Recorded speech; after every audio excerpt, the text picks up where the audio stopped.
Welcome back to our channel, San Luis Obispo Real Estate. This is Jay Bond Real Estate Group, brokered by eXp Realty. If you're tuning in for the video, do I need to fix up a probate property before selling? You're tuning into the correct place. Now, if you are dealing with a probate property, please click on the link in the description of this video to download our free guide on selling probate properties. Now, a big question that I constantly get is the title of this video. Hey, do I need to fix up a probate home or property before selling, right? Now, this is very nuanced because, again, it really depends on one, allowable budget or available budget, right? What condition it's currently in, as well as does it make sense, right? Is it going to pencil out at the end of the day? Now, let's just take a step back and reel that in real quick, and I'll break this down and kind of package it for everybody. So let's say that, for example, there are funds that are part of the estate, meaning the deceased had funds that were a part of that estate. That personal representative can use those said funds to make renovations to the home or property. Anything that's going to improve the estate, they can use those funds for. Now, what are some examples of some things that they might do or may want to fix up? One could be cleanup, right? You never know what condition a home was left in when that person passed away. It may need some deep cleaning. It also may need some haul off, right? So removal of junk, debris, yard cleanup, landscaping, things of that nature there. Now, we actually just dealt with a probate sale in Arroyo Grande just this past month, and we were in that scenario with the personal representative. We spent a few weeks going through an estate sale, right? Liquidating anything of value that were personal property items in the home, removing family heirlooms, photo albums, things of that nature that were important, right? Next, we went ahead and focused on flooring, paint, carpet, right? Termite repair work, septic inspection, right?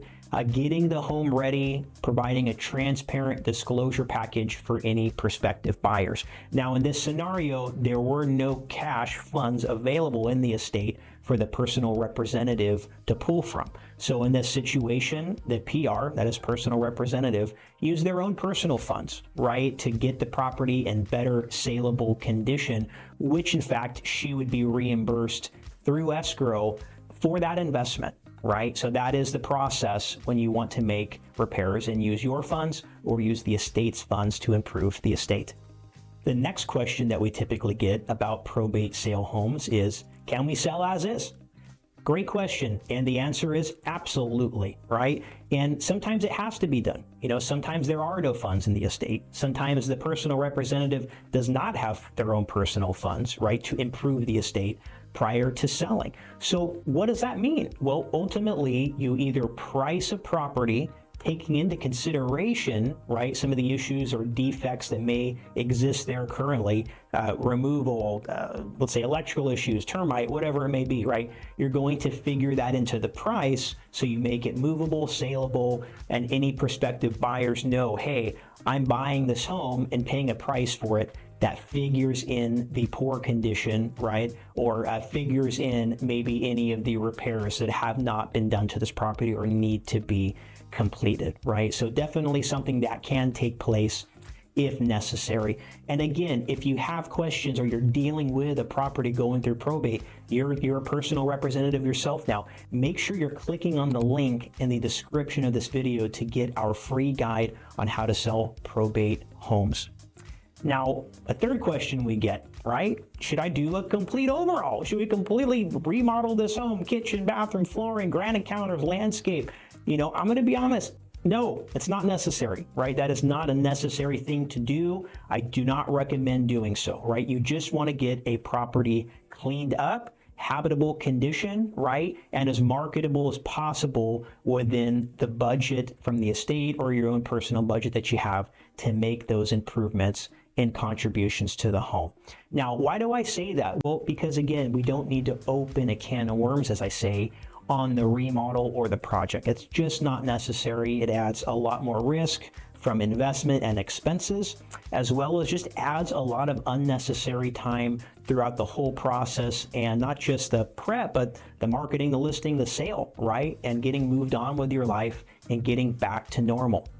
All right, so now let's summarize and recap the real meat and potatoes, right, of what we should focus on with a probate sale, right? Selling a probate home or property. And again, this is assuming that there is a minimal budget either in the estate or personal funds, right, of that personal representative to get the home or property ready for sale. So one, we want to focus on liquidating the personal items in the home and on the property. Now, as I mentioned earlier in this video, this could be photo albums, right? Family heirlooms, maybe pieces of furniture, anything honestly that is going to have value to it, right? Something that shouldn't just be thrown away or hauled off to the junkyard.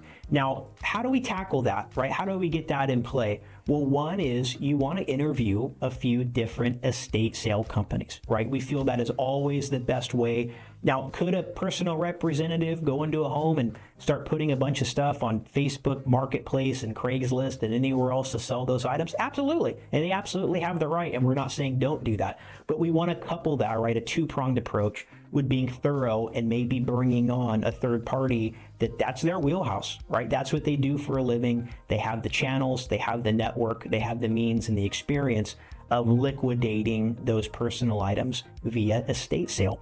Many of those items are photographed and sold online, right? Others, they have, kind of yard sale style estate sales that they go through. Sometimes these estate sales can last a few different weekends, right? They may say, hey, I want to spend 3 or 4 weekends thinning out these personal items. The rest of the stuff we can haul off to the junkyard or figure out what we want to do from there, right? So just know that that's a realistic timeline for accomplishing thinning out all of the personal effects in a home, right? But super important. That's the best first step as far as getting a property prepped for sale, right? Now, the next item is inspections, right? That's important. Now, not everyone has to do inspection reports up front, but again, if there's a budget for it, for most property types, unless there's a residential well or ag well or septic system or multiple septic systems on a property, right? Those inspections can cost a little bit of money, usually $1,200 to $1,500 or more per report, right? So those cost a little bit more, but again, something that will need to be done either prior to sale or before closing, because most buyers need that transparency, right? They want to make sure those items are functioning.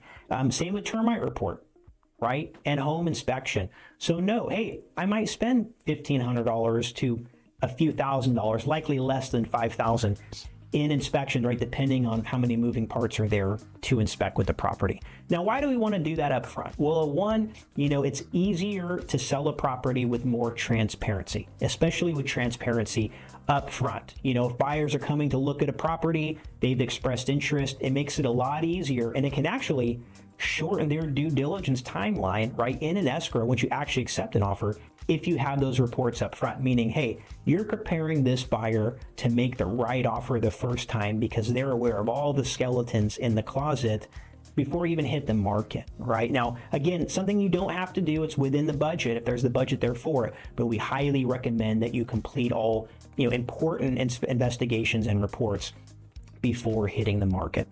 Now, also, too, this is kind of the second prong of the inspections. That may uncover items that you want to consider fixing or repairing prior to hitting the market. One could be termite repairs, right? You may want to address that corrective work before you hit the market, again, just to streamline the actual sale process, right? You don't want to spend 2 weeks in an escrow letting a buyer investigate, then negotiating repairs with them, and then going through and dealing with those repair items, right? It just continues delaying this process when you could have been much more organized, transparent, and streamlined, right, from day one. Super critical. But again, it's also going to maybe just kind of highlight things you want to address. So cleaning up the property, right? That's our next item. What do we want to focus on? Well, typically curb appeal, super important, right? Hey, maybe the lawns need to be mowed, right? Maybe gutters need to be cleaned out, right? Maybe some painting needs to be done, exterior, interior. All those things are going to improve the estate, improve sale price, right? And also make the home more saleable, marketable, and attract more buyers. Now, interior, what do we want to look at? Well, typically, hey, does it need paint? You know, a thin coat of paint on the interior can really do a lot as far as giving a refreshed look for a property, both for photography, right, and for prospective buyers when they tour the home. The same goes with flooring. You know, you don't have to go crazy on flooring. It could be an inexpensive yet nice looking laminate vinyl product, right? Or we could be looking at simply carpeting a space, right? Bedrooms, etc. Just to really provide, again, a new clean look and feel, prepping for photos, prepping for showings, and making the home more turnkey and attractive, right, for any prospective buyers.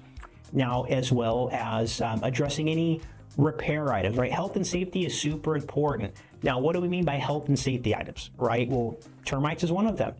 Perhaps fire hazards, electrical hazards, leaky roof, plumbing issues, right? These are things that you want to address, again, ideally before hitting the market, because it helps just streamline the sale process versus adding a few weeks perhaps to your escrow timeline as you address or tackle these issues through an escrow, right? So super important. And again, if you are dealing with a probate property in San Luis Obispo County or the Central Coast, always feel free to reach out to us. We want to make sure we're being a resource for you. And again, make sure you're clicking on the link in the description of this video to download our free guide on selling a probate property. Now, gang, as always, we appreciate you tuning in, and stay tuned for the next video.